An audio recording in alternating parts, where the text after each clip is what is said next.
অন্তত আমরা ধার্মিক হিসেবে, মুসলমান হিসেবে নিজেকে প্রতিষ্ঠিত করতে পারবো, পরিচয় দিতে পারবো। আল্লাহর দরবারে যখন আমরা আল্লাহর কাছে আল্লাহর মুখোমুখি হব, তখন আমরা অন্তত আমাদের এইসব ইবাদতগুলা আমাদের জন্য নাজাতের উসিলা হয়ে দাঁড়াবে।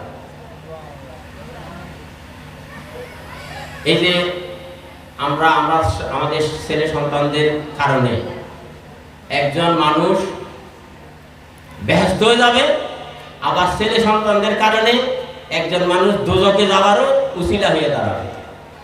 আমরা চাইবো আমাদের ছেলে সন্তানের কারণে আমরা দোজখে হই? কোনো অবস্থাতেই কেউ চাইবে না। সুতরাং ছেলে সন্তানদেরকে সুশিক্ষা শিক্ষিত করে আমরা যাতে কবরে গেলেও এদের মাধ্যমে আমাদের যেহেতু ইবাদত আর দেওয়ার সুযোগ নাই, নিজেই যে ইবাদতটা করবো সেটাই যাবে। আমাদের পরবর্তী প্রজন্ম যাতে আমাদের জন্য সওয়াব পাঠাইতে পারে, পরবর্তী প্রজন্ম যাতে আমাদের কবরের যে গিয়ে আমাদের জন্য দোয়া করতে পারে, সেরকম একটা প্রজন্ম আমাদেরকে সৃষ্টি করে যেতে হবে। আমাদের কবরের সঙ্গী হবে কিন্তু আমাদের এই যে প্রজন্ম যেটা রেখে যাবো তাদের দোয়াগুলো, আমাদের প্রজন্মের দোয়াগুলাই আমাদের সঙ্গী হবে। আর না হলে আমাদের এই মিলাদ মাহফিল গত বছর হয়েছে, তার আগের বছরও হয়েছে, তার আগের বছরও হয়েছে, অনেক মিলাদ মাহফিল হচ্ছে। এখানে অনেক বক্তা প্রত্যেকটা বছর আমাদেরকে অনেক কিছু বলে গিয়েছেন, আমরা কতটুকু আমল করতে পেরেছি। গত বছর মিলাদে এখানে অনেকে ছিলেন, আজকের মিলাদে নাই, এরকম আছেন অনেকে। আগামী বছর মিলাদ হবে, আমি যে মিলাদে উপস্থিত থাকতে পারবো তার কোনো গ্যারান্টি আছে? সুতরাং আমাদেরকে চিন্তা করতে হবে, এটাই আমাদের জন্য মিলাদ বসছি, এটাই আমার জন্য শেষ মিলাদ হতে পারে। ওটা যদি আমি ধারণ করি তাহলে কিন্তু আমাকে ওই হিসেবে করে নিজেকে প্রস্তুতি নিতে হবে। প্রত্যেকটা সময়, প্রত্যেকটা মুহূর্ত আমাদের জন্য, যে কোনো সময় আমাদের জন্য মাহফিল আসতে পারে। সুতরাং সেই কতটুকু প্রিপারেশন নিয়ে আমি আসি সেটা চিন্তা করতে হবে। আরেকটা হলো হজ এবং যাকাত। আল্লাহ পাক যাদেরকে যাকাত দেওয়ার তৌফিক দিয়েছেন, আমি ছোট্ট মানুষ হিসেবে আপনাদেরকে বলবো, আমরা পুঙ্খানু জর্রা পরিমাণ হিসাব করে আমরা যাকাতটা যাতে দিই। বাংলাদেশের মধ্যে ধনী যেভাবে আছে, সবাই যদি যাকাত দিত, বাংলাদেশের গরিব লোক বলতে টোটালি থাকত না। এই যাকাত আমরা বাংলাদেশে না দিয়ে বিদেশে দিতে হতো। আল্লাহ পাক কত সুন্দর একটা সমাজ ব্যবস্থা আমাদেরকে করে দিয়েছেন, কত সুন্দর একটা সমাজ ব্যবস্থা আমাদেরকে উপহার দিয়েছেন, কিন্তু আমরা পালন করি না বিধায় আমরা বিপদে থাকি। আমরা সঠিকভাবে যাকাতটা দেওয়ার চেষ্টা করব এবং নিকট আত্মীয় স্বজন যারা গরিব আছে তাদেরকে দেওয়ার চেষ্টা খুব বেশি করতে হবে, তাদের হকটা খুব সবচেয়ে বেশি। আরেকটা হলো হজ। আল্লাহ পাক যাদেরকে হজ করার তৌফিক দিয়েছেন, আমি সবাইকে বলবো হজটা অন্তত সঠিক সময়ে করে নেওয়ার জন্য। আমরা অনেক সময় চেষ্টা করি আমি আরেকটু বয়স হোক, এখনো হজের বয়স হয় নাই, আরেকটু বয়স হলে হজ করব, তখন তো আপনার কাছে হয়তো হজ করার জন্য তৌফিক নাও থাকতে পারে। সুতরাং হজটা সময় মতো করার চেষ্টা করি আমরা। আমার ছেলে সন্তানদের যে আমাকে দিয়ে হজ করাবে সেদিক দিকে তাকিয়ে না থেকে আমার যতটুকু সামর্থ্য আছে আমি অতটুকু করে আমি হজটা করে নেওয়ার চেষ্টা করি। অন্তত আমি নিয়ত হলেও করি, এই আল্লাহ পাক আমাকে যাতে হারাম শরীফে নামাজ পড়ান, আমাকে মক্কা শরীফ নিয়ে যান, মদিনা শরীফ নিয়ে যান, সমস্ত বরকতময় স্থানগুলো যাতে আমাকে দিয়ে জিয়ারত করান। অনেক বরকতময় স্থান এখানে রয়ে গেছে। এই যে হারাম শরীফে নামাজ পড়লে, মক্কার হারামে নামাজ পড়লে 1 রাকাত নামাজে 1 লক্ষ রাকাত নামাজের সওয়াব পাওয়া যায়। সেটা অনুধাবন করবেন আপনি যখন হজে যাবেন, যারা গিয়েছেন তারাও দেখবেন মক্কা শরীফে নামাজ পড়লে মনে হচ্ছে কি আমার নামাজটা কবুল হয়ে যাচ্ছে। নামাজ আরো বেশি পড়তে ইচ্ছা করে, এখন যতটুকু পড়ছে আরো বেশি পড়তে ইচ্ছে করে, হারাম শরীফ থেকে বের হতে ইচ্ছে করে না। আপনি হারাম শরীফে যখন ঢুকবেন, হারাম শরীফ আমাদের কাবাঘরের চতুর্দিকে হলে হারাম শরীফের নামাজের জায়গা। হারাম কাবা শরীফ দেখার সাথে সাথে যে দোয়াটা করবেন সেটা আল্লাহর দরবারে কবুল হয়ে যাবে। এত বরকতময় একটা জায়গা। আপনি কোনো ইবাদতই করলেন না, কাবার দিকে তাকিয়ে থাকেন, তাও সওয়াব আছে। আমরা যারা যেতে পারি নাই, আমরা যদি নিয়ত করি আল্লাহ যে কোনো একটা উসিলায় আমাকে মক্কা শরীফ নিয়ে যান, মদিনা শরীফ নিয়ে যান, জিয়ারতে মুস্তাফা যাতে আমরা করতে পারি সেই জন্য নিয়ে যান, আমাদেরকে হজ কবুল মকবুল হজের হোক আমার জন্য নসিব করেন। সেটা কিন্তু আল্লাহ পাক যদি কবুল করে আপনাকে কিভাবে হজে নিয়ে যাবে আপনি নিজেও টের পাবেন না। অনেক গরিব লোকেরা হজে চলে যাচ্ছে, আরেকজনে চিন্তা করতেছে কিভাবে যাচ্ছে। আপনি খবর নিয়ে দেখেন ওনাকে নেওয়ার জন্য আরেকজন তৈরি হয়ে বসে আছে। আপনি নিয়ত করেন, ইনশাআল্লাহ আল্লাহ কবুল করে ফেলবেন। এখানে অনেক বরকতময় স্থান আছে যেখানে যেটা দোয়া হয় সেটাই কবুল হয়। ওখানে না গেলে বুঝে যান না ইসলাম কাকে বলে। এই মদিনা শরীফ শান্তির মদিনা। এই মদিনা শরীফ দেখলে এমনিতে মন জুড়ে যায়। যারা গিয়েছেন তারা অনুভব করছেন এত সুন্দর একটা মদিনা শরীফ। এখানে নামাজ পড়তে ঢুকলে না এখান থেকে আর বের হতে ইচ্ছে করে না।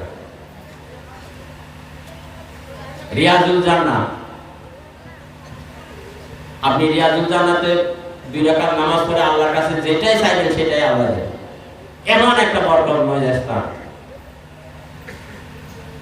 সুতরাং এতক্ষণ পর্যন্ত আপনারা অনেক ওয়াজ শুনেছেন, ইসলাম সম্বন্ধে অনেক কিছু জানার চেষ্টা করেছেন, হুজুরে বোঝানোর চেষ্টা করেছেন। আমরা কিছু এখান থেকে চেষ্টা করব এখান থেকে কিছু জ্ঞান নেওয়ার জন্য এবং এগুলো আমল করার জন্য।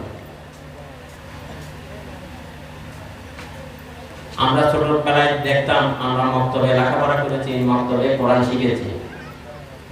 এখন কিন্তু আমরা যারা অনেক বড় বড় ফ্যামিলি আমরা শহরে দেখি, কোরআন শরীফ সম্বন্ধে টোটালি কোনো ধারণা নেই তাদের। যারা আমরা বললাম না আধুনিক অত্যাধুনিক কতগুলো ফ্যামিলি আছে না, এদের কাছে কোরআন শিক্ষাটা মনে হচ্ছে কি এটা আধুনিক শিক্ষার মধ্যে পড়ে না। যখন বয়সটা হয়ে গেছে তখন চিন্তা করতেছে আরে আমি কোরআন শিখি নাই, নামাজ শিখি নাই, আমি কবরে যাব কিভাবে। এখন শহরের মধ্যে অনেক বড় বড় ফ্যামিলিতে দেখা যায় বড় বড় ফ্যামিলির বউয়েরা এখন কোরআন শিক্ষার জন্য বাসায় বাসায় যাচ্ছে কোরআন শিক্ষা দেওয়ার জন্য। এবং অনেক প্রতিষ্ঠান এখানে আছে বয়স্কদেরকে কোরআন শিক্ষা দিচ্ছে, কোরআন শিক্ষাও দিচ্ছে, নামাজ শিক্ষাও দিচ্ছে।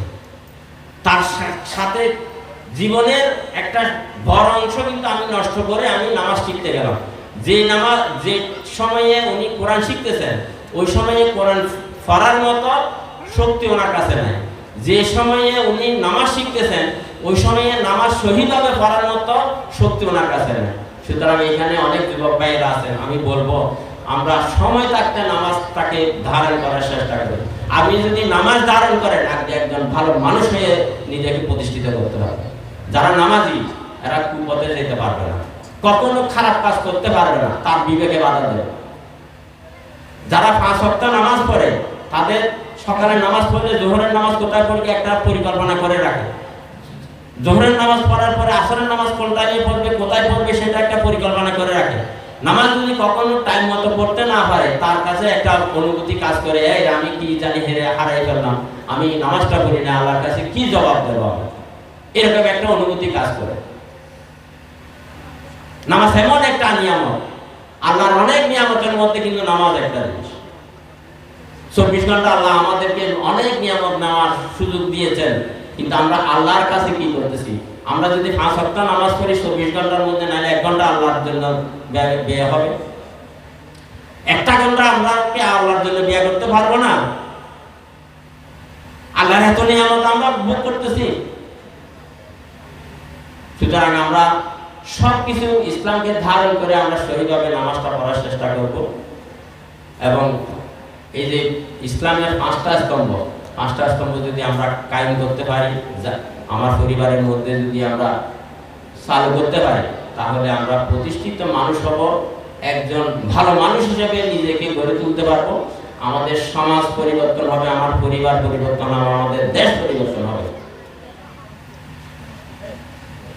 সুতরাং আমরা চেষ্টা করব আমরা এখান থেকে কিছু হেদায়েত নেওয়ার জন্য। আবার এমনভাবে হেদায়েত নিলাম, সকালে নামাজটা পড়ার সুযোগ আমরা পেলাম না, সেটা হবে না। এই ওয়াজ থেকে যদি অন্তত 5 জন মানুষকে নামাজি বানাইতে পারি আমরা, তাহলে ওয়াজ যারা আয়োজন করেছেন তাদের এই আয়োজনটা সার্থক হবে। আবার এখানে অনেক নামাজি আছেন, আমরা ওয়াজ শুনতে শুনতে সকালের নামাজটা পড়লাম না, তাদের এই আয়োজনটা কোথায় যাবে আপনারা নিজেরাই চিন্তা করে দেখেন।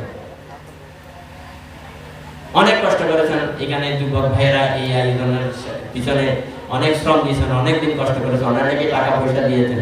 আমি সবাইকে আন্তরিক ধন্যবাদ জানাই এবং কৃতজ্ঞতা জানাই আমাকে আজকে এই মুরব্বীদের সামনে অন্তত কিছু বলার, শিকার, শোনার সুযোগ করে দিয়েছে।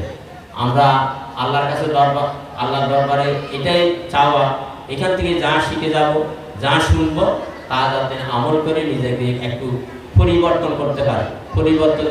পরিবর্তিত জীবনটা যাতে আমাদের সুন্দর হয়, সুকুমার হয়। সবাইকে ধন্যবাদ। আসসালামু আলাইকুম ওয়া রাহমাতুল্লাহি ওয়া বারাকাতুহু। মারহাবা মারহাবা। আমি আজকের আজিমুস শান মিলাদ মাহফিলের সম্মানিত প্রধান অতিথিকে অত্র কমিটির পক্ষ থেকে আন্তরিক মুবারকবাদ এবং কৃতজ্ঞতা জ্ঞাপন করছি। প্রিয় উপস্থিতি, এ পর্যায়ে আমাদের সম্মুখে বক্তব্য নিয়ে আসবেন আজকের আজিমুস শান মিলাদ মাহফিলের সম্মানিত প্রধান বক্তা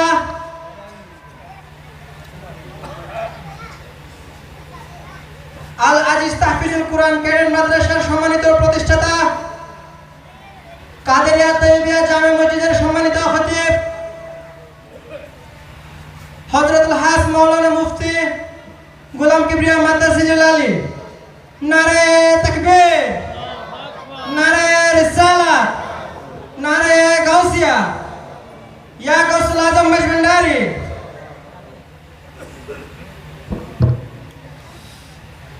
السلام عليكم ورحمة الله وبركاته.